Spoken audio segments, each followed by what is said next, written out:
A very long time ago, the town of Hamel in Germany was invaded by the bands of rats, the like of which have never been seen before, nor will ever be again.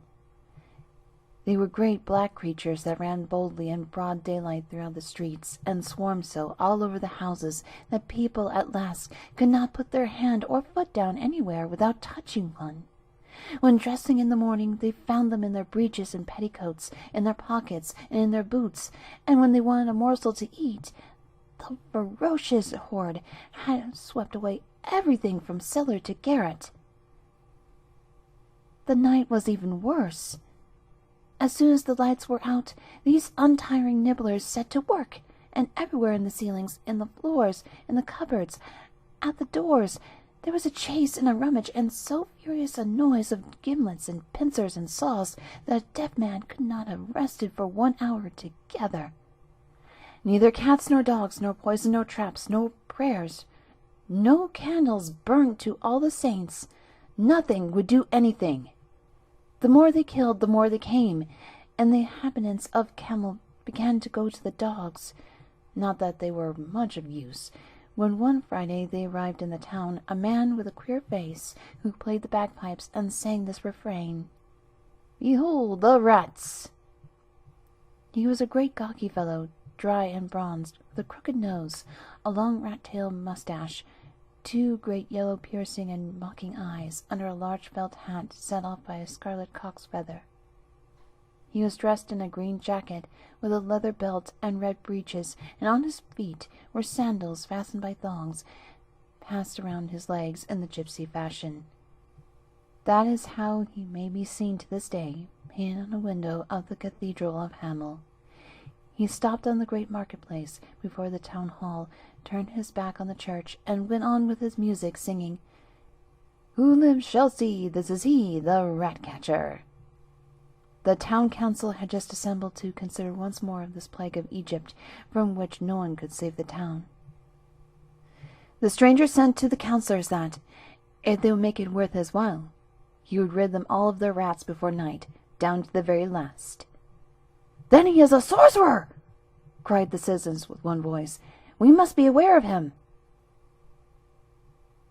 The town councillor, who was considered clever, reassured them. He said, "Sorcerer or no, if this bagpiper speaks the truth, it was he who sent us this horrible vermin that he wants us to rid of today for money. Well, we must catch the devil in his own snares. You leave it to me." "Leave it to the town councillor," said the citizens one to another, and the stranger was brought before them. "Before night," said he, "I shall have dispatched all the rats in Hamel if you will but pay me a gross a head." "A gross a head!" cried the citizens, "but that will come to millions of florins." The town councillor simply shrugged his shoulders and said to the stranger, "A bargain. To work, the rats will be paid 1 gross a head, as you ask." The bagpiper announced that he would operate that very evening when the moon rose. He added that the inhabitants should at least that hour leave the streets free, and content themselves with looking out of their windows at what was passing, and that it would be a pleasant spectacle. When the people of Hamel heard of this bargain, they too exclaimed, "A gross a head! But this will cost us a great deal of money." "Leave it to the town councillor," said the town council with a malicious air, and the good people of Hamel repeated with their councillors, "Leave it to the town councillor." Towards night the bagpiper reappeared on the marketplace. He turned, as at first, his back to the church, and the moment the moon rose on the horizon, the bagpipes resounded. It was first a slow caressing sound, then more and more lively and urgent, and so sonorous and piercing that it penetrated as far as the farthest alleys and the retreats of the town. Soon from the bottom of the cellars, the top of the garrets, from under the furniture, from all the nooks and corners of the houses, out came the rats, searched for the door, fling themselves into the street, and trip, trip, trip, began to run in file towards the front of the town hall, so squeezed together that they covered the pavement like the waves of the flood torrent. When the square was quite full, the bagpiper faced about, and still playing briskly, turned towards the river that runs at the foot of the walls of Hamel. Arrived there, he turned round. The rats were following. "Hop, hop!" he cried, pointing with his finger to the middle of the stream, where the water whirled and was drawn down as if through a funnel. And hop, hop, without hesitating, the rats took the leap, swam straight to the funnel, plunged in head foremost, and disappeared. The plunging continued thus without ceasing till midnight. At last, dragging himself with difficulty, came a big rat, white with age, and stopped on the bank. It was the king of the band. "Are they all there, friend Blanchette?" asked the bagpiper. "They are all here," replied Blanchette. "And how many were they?" 999,999. "Well reckoned?" "Well reckoned." "Then go and join them, old sire, and good-bye." Then the old white rat sprang in his turn into the river, swam to the whirlpool, and disappeared. When the bagpiper had thus concluded his business, he went to bed at his inn, and for the first time during 3 months the people of Hamel slept quietly throughout the night. The next morning at 9 o'clock, the bagpiper repaired to the town hall, where the town council awaited him. "All your rats took a jump into the river yesterday," said he to the town councillors, "and I guarantee that one of them will not come back. They were 990,999 at 1 gross a head, reckon." "Let us reckon the heads first. 1 gross a head is 1 the head that grows. Where are the heads?" The rat catcher did not expect this treacherous stroke. He paled with anger, and his eyes flashed fire. "The heads!" cried he. "If you care about them, go and find them in the river." "So," replied the town councillor, "if you refuse to hold the terms of your agreement, we ourselves could refuse you all payment, but you have been of use to us, and will not let you go without recompense." And he offered him 50 crowns. "Keep your recompense for yourself," replied the rat catcher proudly.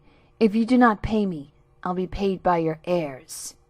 Thereupon he pulled his hat down over his eyes, went hastily out of the hall, and left the town without speaking to a soul. When the Hamel people heard how the affair had ended, they rubbed their hands, and with no more scruple than their town councillor, they laughed over the rat catcher, who, they said, was caught in his own trap. But what made them laugh above all was his threat of getting himself paid by their heirs. Ha! They wished then they had only had such creditors for the rest of their lives. Next day, which was a Sunday, they all went gaily to church, thinking that after the Mass they would at last be able to eat something good that the rats had not tasted before them. They never suspected the terrible surprise that awaited them on the return home. No children anywhere. They had all disappeared. "Our children! Where are our poor children?" was the cry that was soon heard in all the streets. Then through the east door of the town came 3 little boys who cried and wept, and this is what they told. While the parents were at church, a wonderful music had resounded. Soon all the little boys and all the little girls that had been left at home had gone out, attracted by the magic sounds, and had rushed to the great marketplace. There they found the rat-catcher playing his bagpipes at the same spot as the evening before. Then the stranger had begun to walk quietly, and they had followed, running and singing and dancing to the sound of the music, as far as the foot of the mountain, which one sees on entering the Hamel. At their approach, the mountain had opened a little, and the bagpiper had gone in with them, after which it had closed again. Only the 3 little ones who told the adventure had remained outside, as if by a miracle. One was bandy-legged, and could not run fast enough. The other, who had left the house in haste, one foot shot over the bear, and had hurt himself against a big stone, and could not walk without difficulty. The third had arrived in time, but in hurrying to go with the others, had struck so violently against the wall of the mountain that he fell backwards at the moment it closed upon his comrades. At this story the parents redoubled their lamentations, They ran with pikes and mattocks to the mountain and searched till evening to find the opening by which their children had disappeared, without being able to find it. At last, the night falling, they returned desolate to Hamel.